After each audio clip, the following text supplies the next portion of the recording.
Good morning for those joining us on YouTube, on via Zoom. Let's say good morning to Recording in Karen progress. Nunez Tesheira. Good morning.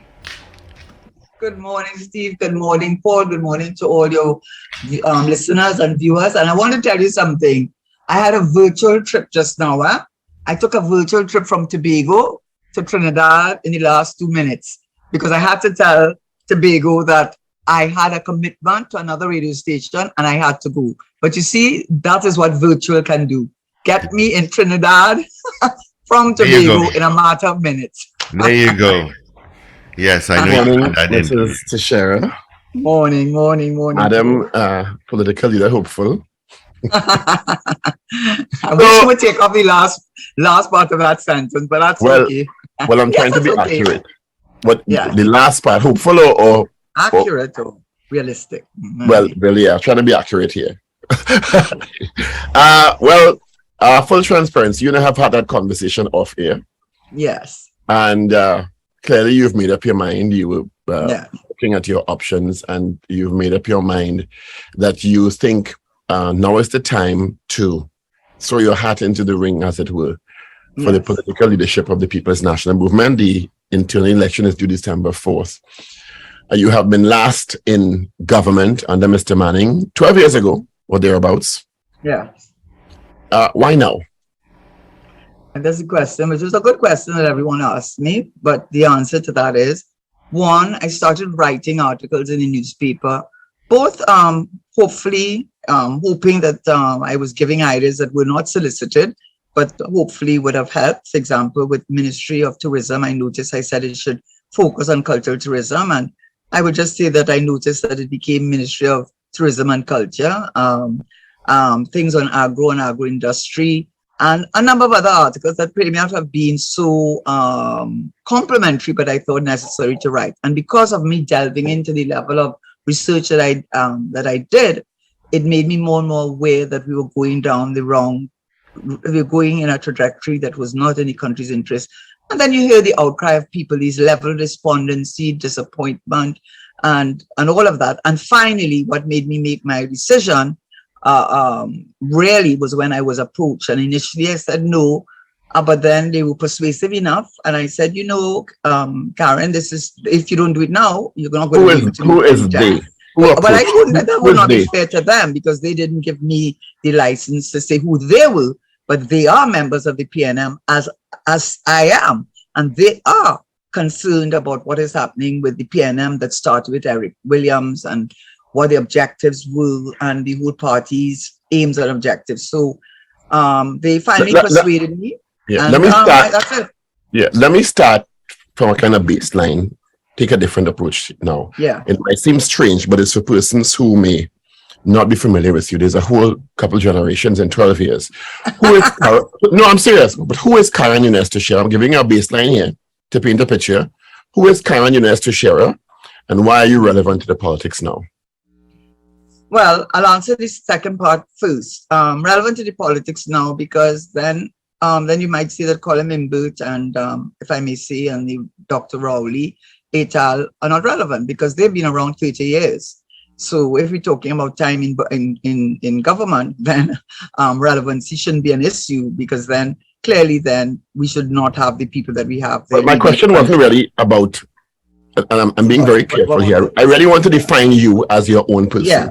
And yes, not, I understand that. And not the comparison between whether Dr. Rowley is relevant or Mr. No. So that's why I asked the question in a very baseline, neutral way. Who is Karen Nunez Tesheira, and why are you relevant to the politics now? Right. So if you say politics relevant and stop there, I would not have gone on to say what I said because you used the word now. And so so whether or not that was intended, so we leave that alone.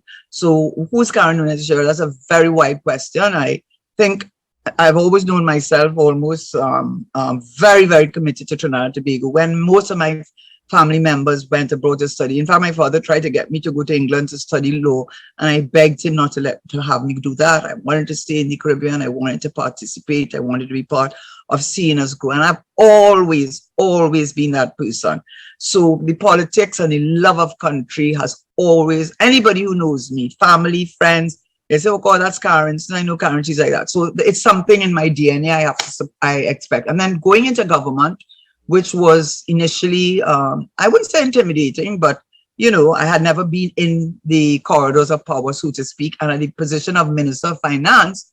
And before, you will recall that when Mr. Manning had held the post of Minister of Finance all the time before, he had about 4 other ministers there. He had Christine Sahadu, he had Ken Valley, and another minister. So I went in there as the Minister of Finance with 1 other minister. So it was a lot to take in, but I think I rose to the occasion because, as Mr. Manning is, he's very committed. I was very committed. I'm very laser focused. I'm very I am very much into implementation. I don't want to hear all the talk. Don't give me all the chatter. I want to hear what you've done. And what did I do in the 2.5 years that I was there? For one, with the International Financial Center, the Lehman Brothers had actually signed a memorandum of understanding to take up space in the International Financial Center because we didn't want it to be a backroom operation, but a global financial crisis happened. That was 1. 2, the property tax that is so, well, people have their views on that. I actually passed it. It was passed. All they've done is made amendments, but it has been passed and they haven't changed the basic formula, which was done when I was there. And I actually had bills ready to go out. So that's another thing of implementation. The Revenue Authority, we had passed it in the lower house, but because we called the election, it didn't go further. So that's the Revenue Authority. I passed the Financial Institutions Act. And I think the greatest challenge I had, regardless of what naysayers, whoever wants to put a negative spin, one of the things I think we handled, and I, as the Minister of Finance and Prime Minister, really gave me a lot of leeway together with the governor and my PS, is handling the CL financial crisis at a time when there was a global financial crisis and you had companies like Bear Stearns literally in a weekend collapsing, all the big players collapsing all over the world. And what we were able to do is ensure, which was our major thing, is to make sure that we had the confidence of the people. How would we show that? Make sure there was not a lineup in front of Clico. Make sure there was not a lineup in front of Republic Bank.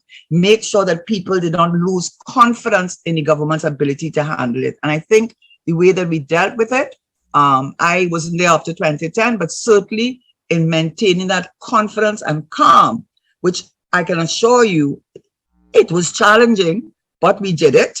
And I think we can take, and I think that other governments who had been faced with the issues of CL Clico, it's whispered all the time, nobody ever did it. I had to deal with it because of the crisis. And we had the oil prices. I remember Strauss-Kahn in a thing I had been in World Bank meeting. And so he met with the Caribbean group separately. And I went up to him personally and asked him, what do you think is going to be the price of oil? Because at that time it was hovering $100. By the time January came, $23. $23 in the middle of a global financial crisis. We had to go back twice to revise the budget. And we were able, in all of that at the end of the day, the Standard & Poor's, who had initially put us on a negative watch, took us off the negative watch because they were satisfied with the steps we had taken. And by the way, in 2010, when Dukaran now became the change of government, he said, you know, he was not exactly, let's say his representation figures weren't exactly fair, because he represented the fiscal deficit to be something like 3%, when in fact it was something like 1%. Why? Because HSF is treated as an expenditure, because once you take it out of the consolidated fund and it goes into another fund, it's an expenditure. So if you take that into account, and what he added, and I asked top economists this, I said, do you normally add contingency expenditure to your expenses? He said, no, because the idea is that they are able to pay their own debt if it becomes necessary. He added the contingency fund. And in fact, in 2010, when he gave the budget, the fiscal deficit, we had almost come to a position where we weren't in a positive, but we were very close to doing what we said we were going to do, was to balance the budget. So I think personally that I have been tested, I have been tried, and I have shown my duty to the country and my ability to implement.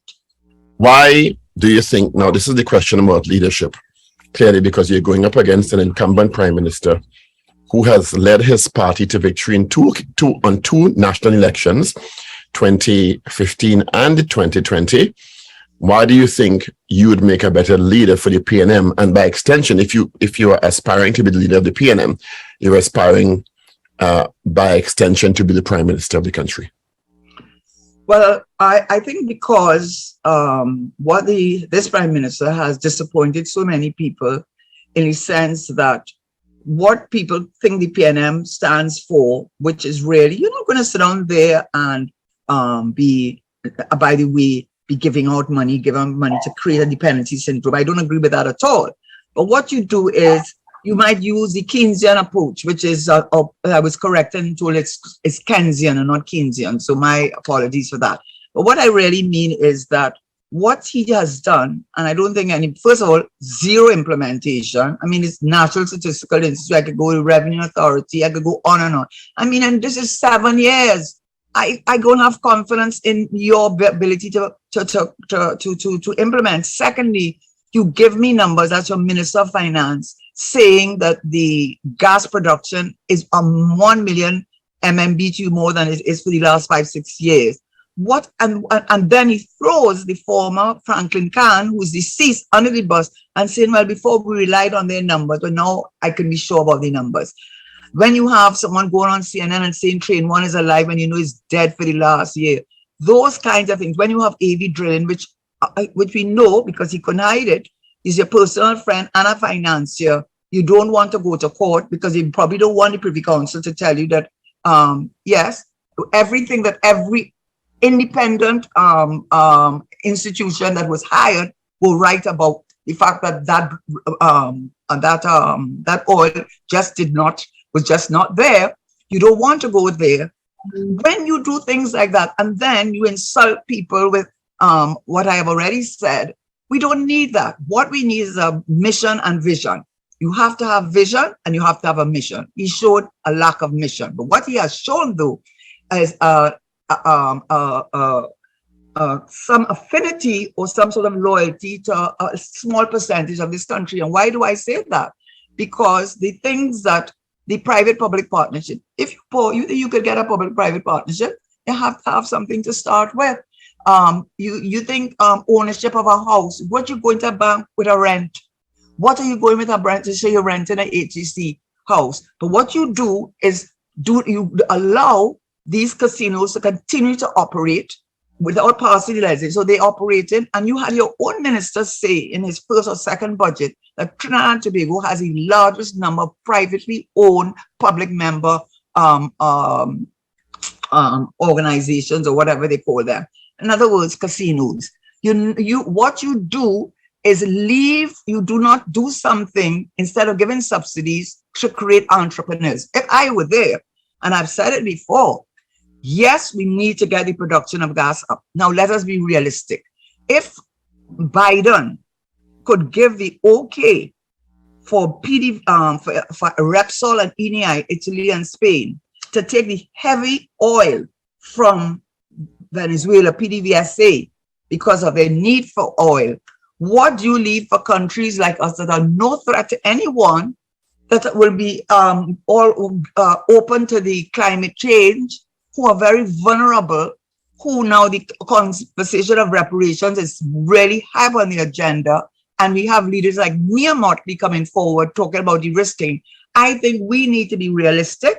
Countries go to war and people die fighting for their country. So I see that we have to be realistic about where we get in the gas from, because if we don't have the gas, stop pretending.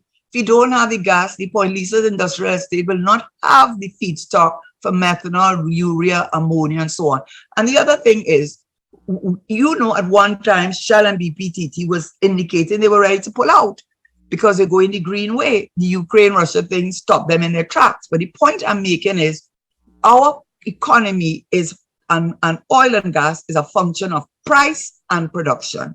And the price, we have no control, and the production is not there. So you do not think Dr. Rowley's leadership of his government has redounded to the economic success or sustainability of Trinidad and Tobago? That's the general thesis.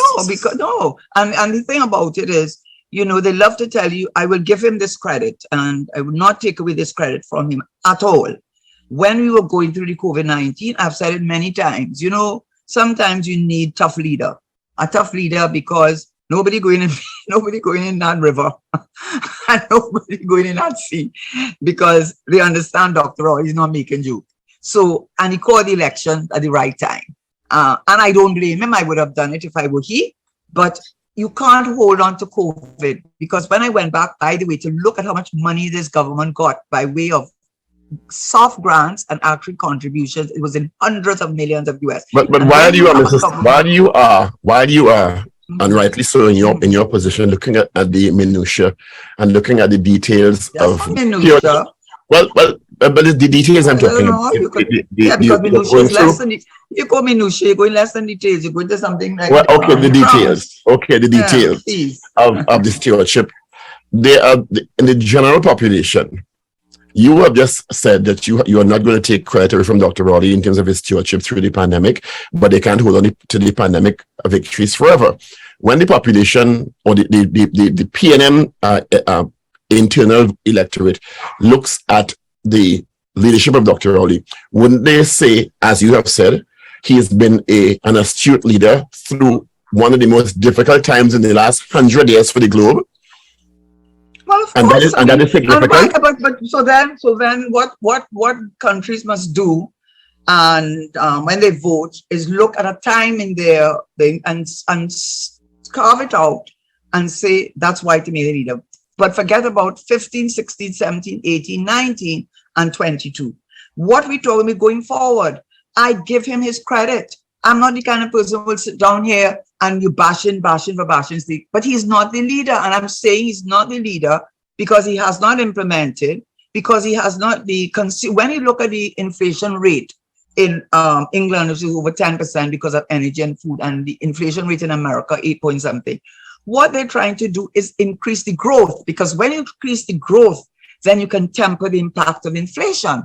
But I am not seeing him coming out and saying, listen, we're going to reduce. He just says these things, but he doesn't do anything about it. He does nothing about it. But I think even the PNM admits that they have a serious implementation problem. And what does it matter if my father or the head of a company comes and tells me we're going to do that, and year after year after year after year, after a while, I'm not going to listen to you because I realize that you are not serious. And then when people call you out, you're more vexed than anything else. What kind of statesmanship is that? Why can't you take responsibility and say the fewer thing? Poor Faris Al-Rawi tried to clean it up, but he's not the prime minister. After the prime minister says things before he thinks, and such vulgar. You know what it reminds me of? I've said it on another station, but I'm saying it here too. But it reminds me of the Palais de Versailles when they had the French Revolution. I went there and I saw it for myself, and it is very impressive. You have to see it to believe the kind of wealth that was there. And then you see pictures of the ordinary man in the street, literally living in rags, suckling their children, no food, starving, and they were totally oblivious, whoever lived in that, because not just the king and his wife, but the whole courtiers. And this famous saying of Antoinette, but I don't know if she did say, but she's unfortunately it said that she said it, let them eat cake. That is the attitude. You have that Minister of Education who did a bill of 50-something thousand with roaming. We must forgive you. Sorry, we understand. I understand him, but you don't come and lecture people about what they must do or what they must not do because you come from poverty. Minister of Sport. Huh? Whoever it was. What I'm saying is, whoever it was, they all singing from the same hymn book. When you imagine, I mean, the Minister of National Security, whom no one has any confidence in, he likes to talk and he's very poetic in his language. I will give him that. But when he's asked on a show I was on, someone said to him, about the crime, he says with a straight face, I know of no Mr. Big. I know of no Mr. Big. So the person sitting out next to me, I shouldn't have said even next to me. Anyway, the person said to me that because you're not looking. So I want to tell him, go and visit the granny on the corner, right in your same constituency you are. You don't even have to leave your constituency. Visit all the grannies in that street and only just try and with the children and find out who the Mr. Bigs are. right? So I'm not saying that the approach should be to go after Mr. Big, because we know the airport scandal is enough to let you know that you're going to go on, they're going to die before anything happens. But I won't say what I would do, because of course that's national security, and I'm not going to say what I would do, but I certainly would do something differently. You understand. I understand it. You as a member of the PNM understands the internal machinations of how a leader is elected or re-elected. I don't know, because I'm not a member of the PNM. Give us a sense of your understanding of how it's supposed to work. Well, how it used to work was you have your constituency executive elect, and those persons would be the ones who would then vote on behalf of that constituency in terms of the different positions that were up for grabs, whether it's chief secretary, deputy chief secretary, leader, or deputy leader, and all the different education officers, and we could go on. And they have a good structure, which Eric Williams and whoever else was involved in creating that structure. I don't think anybody can argue with it. It needs to be tweaked because we live in a different time and so on. So I think that what has happened though in 2012 with Mr. Dr. Rowley, the Prime Minister, saying he was the Prime Minister, no, he was still out of office then. He was saying one man, one vote. And I think more or less I do agree with that, because I think it's more democratic. So what it requires, and what I will say on your show, so many people call me and tell me, oh, we need a change, we're so proud of you. You know what worries me though? Nearly every one of them tell me to look out. No, I feel they're not telling me to look out. The fact, the lookout they're talking about is my life. That's what they say. No, I am not saying it's true, you know. I am telling you that to a man, everyone tells me, be careful, look out. And they're talking about my life. So when I say that, I say to myself, could you imagine that a PNM could come to a position where people feel that if you challenge a thing, that you are putting your life at risk? Could you imagine that a PNM government could reach to that point? I'm not talking on any man in the street. You would be surprised I can't call people's names. But to a man, every time they told me congratulations, a breath of fresh air, we need a change. But every man has told me, Karen, you're brave, you know, you better look out. And every man means about my life. Now, how could that, I mean, that alone, if I were to say, to tell you need a change. Because if I can't feel that I can legitimately challenge you, and there's this feeling in this country because of the runaway crime and the fact that the government seems to be, they don't seem to know what's going on. Apparently, the Minister of National Security. But do you think, are you taking that implication seriously? Do you think it's something that you should take seriously at all? Yes, and my children have. In fact, I'll be frank with you. One of the reasons I hesitated so much was because my children was saying to me, you know what happened. Anyway, I won't give names, but we know who I will be referring to. Says, you know, and it was a good family friend. People may not know that. Very, very, very close family friend for many, many, many, many, many, many, many years. And so they called her auntie. And they said to me, really, they don't live here. So they said, well, the good thing about it is none of us, we don't live here. And the good thing about it is your grandchildren are American citizens, so they have dual citizenship. But they really are afraid for my life. They really are. And yes, I'm telling you that, you know, I am not, listen, you did not hear me say that the Prime Minister said that. You did not hear me say that. I am saying to you that from the top to the bottom, everyone has said to me that they are proud of me. They're glad that I'm doing it. We need a change. We cannot continue like this. But to a man, the brave. But you're making a statement in the context of an internal election. Yeah. That is insinuating that persons will. And I've never heard that in any internal election. It's not the PNM, not the UNC. No, I am not insinuating that, you know. But you're saying it on national radio, international radio, that you have been told. No, but do not twist what I'm saying. No, but I'm not. That's why I want the clarity. That's why I want the clarity. Yeah. I did not say, and I am not to be quoted as saying that I believe that my life is in danger. I have not said that, because I do not think I am a masochist. And I do not think that I do not want to be around for my children who I love dearly and my grandchildren who I love dearly. I have not expressed it. I have said to you that everyone, regardless of their station in this country, has said to me, you are brave, look out for yourself, because they don't play. I am saying what I have been told. Now, if you want to say, so do not twist it and say that Karen Tesheira came on that and said that she says, I'm not playing that game about how we're getting death threats. I have got no death threats. Nobody has called me up and threatened me or anything. So, and that's probably why I've gone forward. But then, you know, nobody has done that, but maybe they figure if they did that, I would come and say it on television. Right. I just wanted to be clear, because I mean, people interpret things. I did not say it. I said everyone who has congratulated me and family members who are concerned but happy that I'm doing because they believe change is necessary. Their greatest concern is for my physical welfare. And I did not say it. I'm saying that is what people think. And the fact of the matter that so many people from different walks of life have expressed that exact same view lets you understand what, even more so, that if people, that's reality, if perception is reality, and if that is the perception of people outside here, well, that in itself is a reason for wanting a change so that people can have. But then that suggests that in some way that can be ascribed because you're in a leadership race with the Prime Minister, Dr. Rowley. Yeah. So, and I'm not saying you are saying that.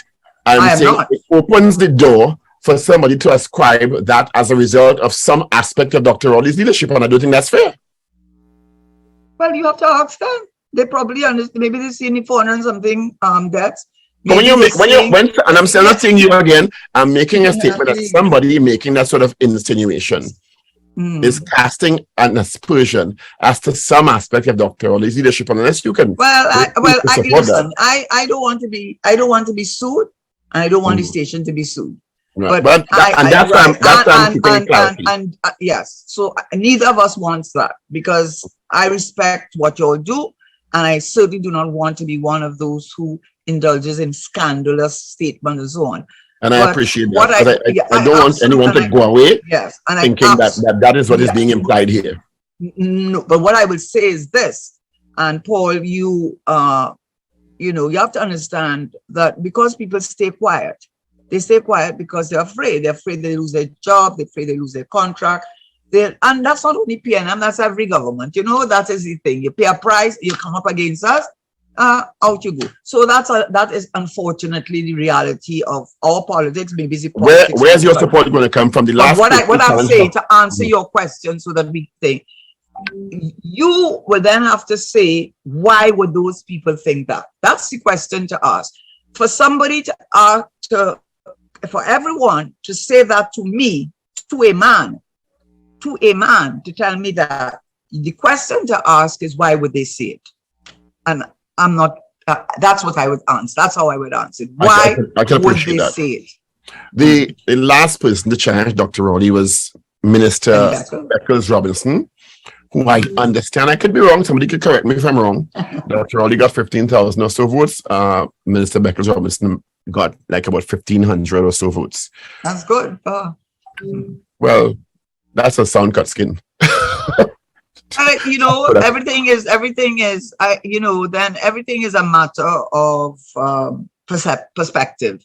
Well, 1,500, you are so that's a resounding victory by anybody's standard, right? Let's not even debate that. Where is your support going to come from? Yeah, so my response to you to that is that, as in party politics, as we well know, and people learn it, I've heard some people say, I'm going to go up as an independent. I told people, I said, you're going to be independent? You're looking for some good licks. I said, you don't understand the constituency, but tell you they love you. But when it comes down to brass tacks, they know where their the bread is buttered. So in the political sphere, especially in regards to internal party elections, I would not look at that number in the same way as I would look at that number in a national elections. And because when you look at the national elections, it's the people who do not have some of the constraints, some of the concerns that people who feel that they, and they may feel that that is the right person too. They might feel that's the right person too. And, you know, people love success. There may be all kinds of reasons. There may be people who say they like Penny. She's a very likable person. I find her very likable. I think most people find her likable. But I would not, I would just say that if one looks at a national election, I think, or you look at a local government election, I think that is more a representative, because at the end of the day, you're looking at someone you hope will take you back to victory. And at this point in time, for me, I've put my hat in the ring because I think he is not the right person to lead us. And for many people, they just tell me, as I've gotten also messages, they have said to me, Karen, whether win or lose, we admire you for having the courage, which I won't have, to do what you're doing. So I will still, regardless, I hope that I win. I hope that I get the support, and I hope my team does what it needs to do. But at the end of the day, it's not about me feeling at this stage in my life and having achieved whatever I've achieved, which I think for some people would say, well, you know, you don't need to be doing this. I would just say that if it doesn't turn out, it just, I will not, hopefully, although we never know what you'll do when the time comes, I might be crying a river of tears, but if it didn't turn out in my favor. But I think I'm philosophical, and I think I'm realistic, and I think I understand that I'm doing what a lot of people are happy that I'm doing. Now, as I said before, you're aspiring to be the leader of the PNM, so by extension, you're aspiring to be at some level the Prime Minister of the country. Yes. So Karen Nunez Tesheira is theoretically victorious in the PNM election on December 4th. And at some process time, you take over the reins of the country. You know, because I don't know, maybe I'm wrong, an arrangement was based somebody lost the political leader and remains Prime Minister. Maybe it happens, I don't know. So let's say you are Prime Minister Trent Tobago. What are your plans for this country in the first year of your office? Well, immediately. What do you think is the imperative? What are the imperatives? One of the things that immediately is putting the ceiling, implementing the ceiling on the duty on cars. I think there has to be a ceiling. I think the Prime Minister has spoken about it a few years ago of 350,000. He didn't implement it, but it is scandalous that people could get a car that's worth $1 million, the cost of a house, and be driving around in that. And there's so many people who are you talking about the exemptions here now? Yes, I'm talking about whatever the various things that that would go. That's one of the things. It wouldn't go, but it certainly will be significantly reduced. It's sending the wrong message. It's wrong on many levels. So that's one thing I know that I would do. Another thing that I know that I would immediately try to do, I think Mia Murty has been good at that. I hope that I have be frank with the country, but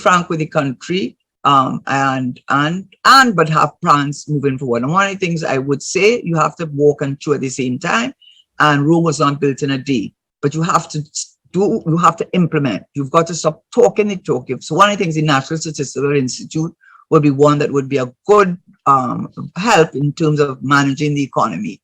A thing that I would try to do, because I see this whole talk of reparations and de-risking has taken on everything again is context, that the understanding for small emerging economies like ours, that you really can't put the same standards to them as you would with the large countries which you're not de-risking, which you're not doing business with, and they are tax havens, and somehow you seem to ignore that. But I think we're getting a hearing. So one of the things I would try to do, piggybacking on all that what's going on and the changes that you're seeing, is to get that gas, a source of gas.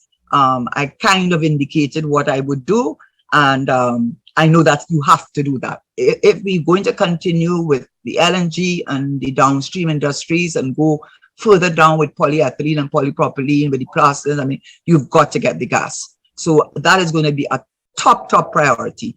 Another thing that will be a top priority is, and that might take a little longer because you have a whole generation of young people brought up with no regard for anybody's life, including theirs. But so that will require a very not take down a document and implement, but definitely start with the entrepreneurship. Because I don't know if people know that the budget spoke about small and medium, but even micro is 6 to 25 employees with a gross of 5 million. So I will start with the Chow Kings. I will start with the training, the apprenticeship approach. And Holland has shown us you don't need that amount of land. And even Dr. Botuari was talking about that. You don't need to take people from the north and move them down in central and so on, because it's the technology that we have allows you to be able to achieve much more. We have a ministry of agriculture, and we have a faculty of agriculture. In fact, we started at the Imperial College of Agriculture. That's how we started. So what I would do is look at what Holland has done, probably bring someone, either we visit or they come and help us to get the entrepreneurs among them. Yes, the big boys can do it, because listen, the country can't grow unless we have growth in every sector. But we've got to do the entrepreneurship, and not only from what they call the market to table. In other words, go right through. We need to get training. We've got to train people in marketing, in how to present their product and so on. I would definitely spend and do that kind of blueprint across the country, so people can feel a sense of ownership and feel a sense of the country, being part of the country, and we them those that we can't offer the subsidy. No matter what you do, also, if you don't fix crime, we have an existential risk. Right, How would you deal with that? Yeah, so that's one, because you're asking what I would do. And the other one is what I'm very passionate about, is the cultural tourism. I saw what the chief secretary in Tobago did in outlining his plans for tourism. It was so incisive. It was so comprehensive. It was so clear. And yet we don't have this here. We don't have the funding fit. You're telling me you open up something in Paramin and you open up a steel band thing and you're doing everything helter-skelter. You alone and your thing know that you're doing cultural tourism and community development. So I would work with community development, the arts, and really develop our cultural tourism, the steel pan industry, what I spoke about. I would deal with that. Well, also, there's so many things we go with it, but another part of it would be the Airbnb. There's so many people who cannot have a hotel, but they could have a little guest house. They could have a little Airbnb, but they may not know how to set it up because they have the travel advisors that will grade them. So they need training as to what a well-heeled traveler and a sophisticated traveler would expect. So those are some of the things I would do. Gas, entrepreneurship in agro industry, which we would dovetail very well in focusing on cultural tourism, not in a helter-skelter way, but in a very focused way when we can use the NAPA, the SAPA, the stadiums, the knowledge from UTT, the Arthur Lockjack School of Business, all of these centers that can help us. We throw a good fet. We know how to throw a good fet. We know how to do things sophisticated. We have the knowledge, and let's use the knowledge and use our competitive advantage. Mauritius did it when their sugar collapsed. Oh, and as I'm saying about that too, you asked me, because I'm giving you what I would do. In Barbados, in St. John's, they still grow sugar, but they don't sugar for the rum industry. We're so sophisticated in this country with Angostura. We can create that sugar belt for rum and rum-based products properly packaged. And then there's this man who's doing organic sugar. And then we can package that and sell organic sugar. So it's a very focused approach in which, and stop giving everything to the 5 or 10% who do not need your help. They want to own everything. Everything is for them. And the policies of this government has only ensured that they continue to do so. Crime. Well, that's crime, as I said to you, and I have to be very careful because that's what I would be scared of. I would be, personally, I won't lie to you, I would be scared about that. I would. I mean, if I'm really very transparent. I mean, when many people don't know how close they are, and I will. But Dana used to come to my parents' home from Monday to Friday and have dinner when she was working in the DPP. And one of my family members would drive her home to Tunapuna. And when she got her first car, my father and my sister took her to collect her first car.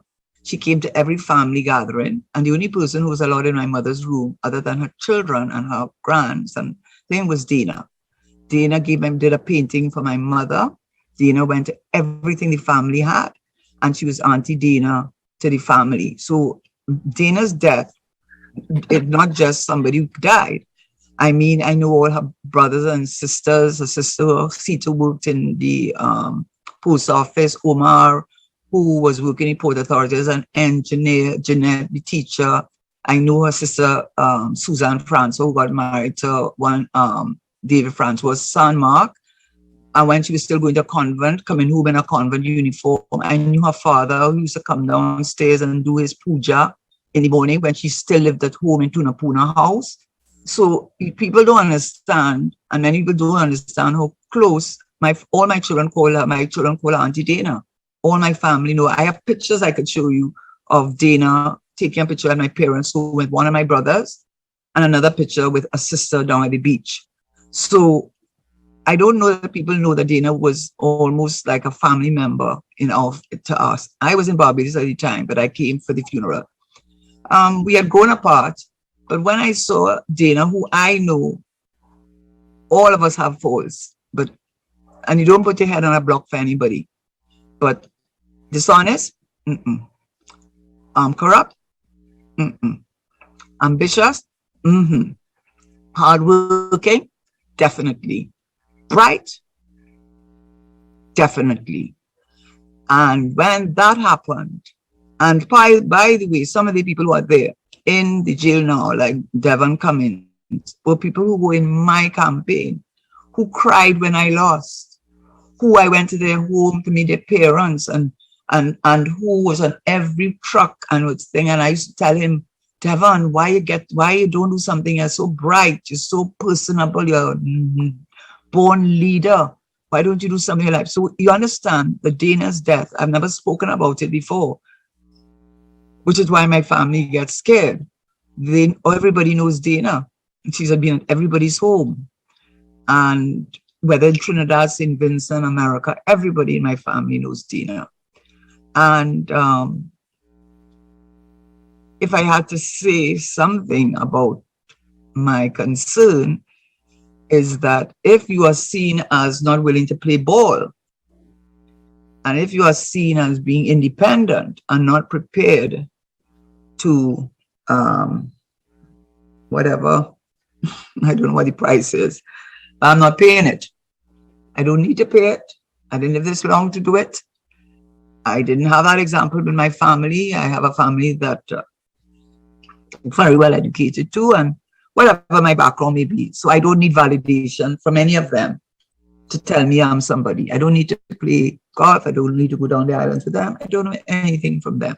So I would be a risk. I think I would present a risk to them. And everything that I say I stand for, if I were to give up on what I say I do, then I am no better than what they say they don't want.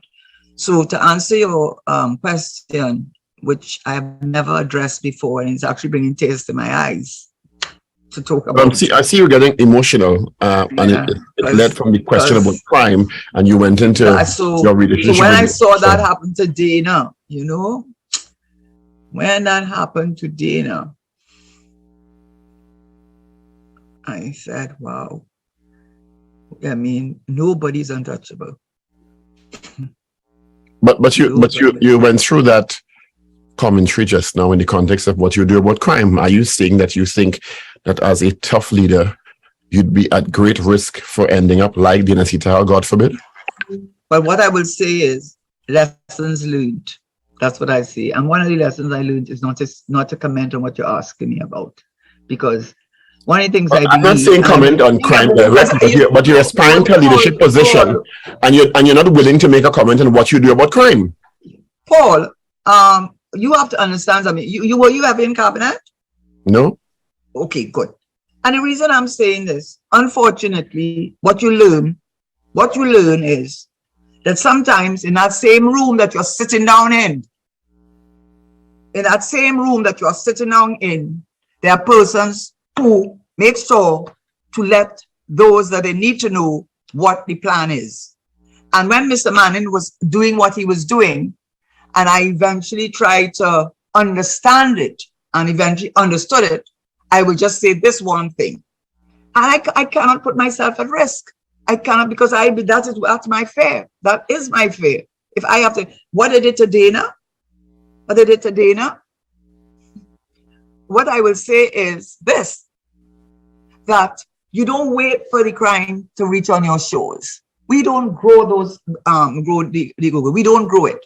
You don't wait for it to come here. What you make sure is you put up enough barriers, whatever they may be, and it's multifaceted barriers to ensure that it becomes very unattractive to do business here. And that's the most I could say. I cannot put myself at risk. I cannot put my children at risk. I cannot put my family at risk. I cannot do that because if you could kill Dana Sitahal in the way that she was killed, and I'm telling you, is a personal friend, a personal friend of the family, not just me, to my entire family. When my parents had their anniversary party, Dana was there. Every wedding, Dana was there. You went to St. Vincent, she stayed at my sister's home. She went to America, she stayed with my brother. You don't understand. My son calls her Auntie Dana. You don't understand. Her other sister who lived down in Sandy Grande, who was a nurse, and Dana had the two children live with her because I think they were going to that excellent school in the East. You have to understand, this is not an acquaintance. You know, somebody asked me, is Mr. Is Dr. Rowley a friend? I say, not my friend. Friend is a very strong word to use. He's not my enemy, and I respect him. But Dana was my friend. Dana was my friend, and she was a friend of my family. And what happened to her, I cannot put my head on a block for her, but I'm pretty sure she was not involved in anything corrupt. And they saw her as a challenge. Remember, she was a Fulbright fellow, and she went to to meet with the DA, the deputy DA of drugs and so on. And within 2 or 3 days of him leaving, she was killed.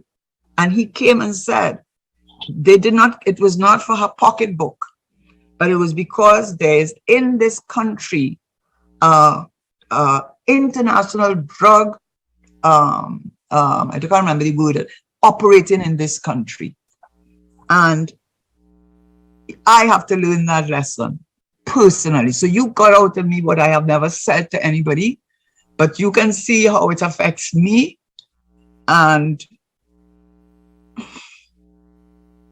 it was so wrong. And it just tells you what you are up against in this country. And if this government pretends that it does not know, and you had the USDA come out and say that, and you still want to say all kind of foolishness about why she was killed. I mean, I don't want to be a Dana. I appreciate your candor, and I have children and I have grandchildren. I do not want to be a Dana. I think you're prioritizing your safety and your family's safety is that's correct. Absolutely appropriate and imperative. I fully understand that, but in the same breath, and I do have plans. Yeah. I do. Okay. Well, but you see, when you're and I as I said before, I think your approach is totally appropriate. Your safety and the safety of your family is paramount above everything else. But absolutely. if you're aspiring to be the leader of a political party and the prime minister, I can understand you don't want to say it here for the reasons you've articulated. Absolutely. But the question is going to come up: what are you going to do about crime? And you know that. And what I indicated to you, the one thing I felt comfortable to say to you: don't let it reach here. Don't let it reach here. So ring fence. Throw that fence around it. Okay. Throw that fence around it. I understand. And there are lots of other things that I could say, but I can't say it because that's the thing, you know. if you were in government and sat in cabinet, you would understand that every decision that is made, somehow they get to know, or I believe they get to know. And I am not going to put myself at that type of risk. You can't. So you wouldn't trust your cabinet colleagues? That's what you're saying? But you can't. But how can you run a cabinet under that some level? No, I'm saying that time I was in neophyte. I didn't select the cabinet. Nobody came to me and told me select this one and that one. I could remember one of them. I mean, I was just disgraceful. This person who, I mean, nobody showed almost sycophantic loyalty to Mr. Manning until it was embarrassing in Pal Cabinet to see that. It was embarrassing to see that.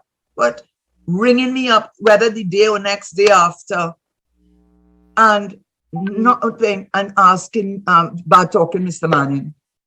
I started fishing for me saying, I'm not going to do that. One thing I'm not doing that. I understood what Mr. Manning stood for. I believed in what Mr. Manning was doing, and I believe the party is not doing that. And that's my view.